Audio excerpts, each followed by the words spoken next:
سنين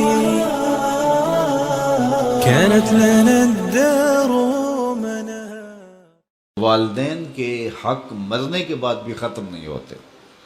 اعلیٰ حضرت عظیم البرکت امام اہل محبت امام الشاہ احمد رضا خان فاضل بریلوی علیہ رحمہ نے تو باقاعدہ اس پر رسالہ تصنیف کیا اور مختلف احادیث سے 12 حقوق کا ذکر کیا جو مرنے والوں کے بعد ان کی اولاد کے ذمے عائد ہوتے ہیں.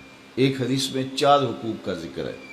ان میں سے سب سے پہلا حق یہی ہے الصلاۃ علیہما، ان پر جنازہ پڑھنا، تجہیز و تکفین تدفین یہ سب جس کے زمرے میں آتی ہے.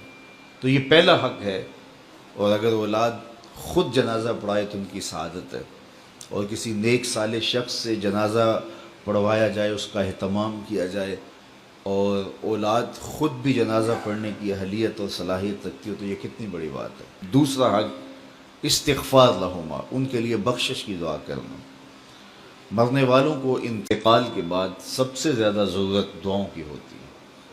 حضور علیہ السلام کا فرمان ہے ہم جب کسی شخص کو بھی قبر میں دفن کر کے آتے ہیں تو اس کی حالت ایسے ہوتی ہے جیسے کوئی شخص پانی میں غوطے کھا رہا ہو.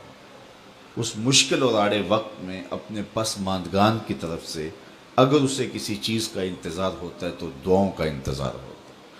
کسی کے ہاتھ اٹھ جائیں اور کوئی میرے لیے دعا کرے. ابھی سے سوچ لو انجام اپنی طوطا چشمی کا، قبر میں تم کو بھی ضرورت ہوگی دعاؤں کی. اور میں کہتا ہوں کہ اگر اولاد صالحہ ہے، اولاد نیک ہے، تو دعاؤں کا تسلسل بھی جاری رہے گا، اور خود اولاد کا وجود صدقہ جاریہ ہے. اولاد اگر عالم دین ہے تو وہ علم نفع بخش ہے، ماں باپ کو قبر میں نور اور روشنی کا ذریعہ ہے.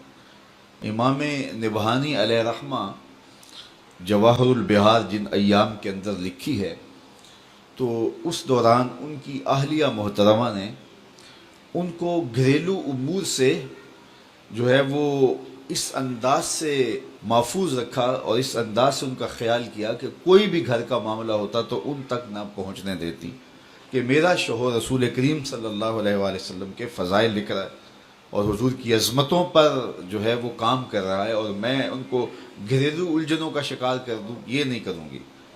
تو امام نبہانی نے وہ کتاب مکمل کی. اس دوران ان کی اہلیہ نے چونکہ اپنے شوہر کو گھریلو الجھنوں میں مبتلا نہیں ہونے دیا کہ یہ حضور کے دین کا کام کر رہے، تو اس صلے کے اندر امام نبہانی کی زوجہ محترمہ کو 4 مرتبہ حضور کا دیدار نصیب ہوا کہ تو نے میرے خادم دین کے لیے آسانیاں پیدا کی ہیں.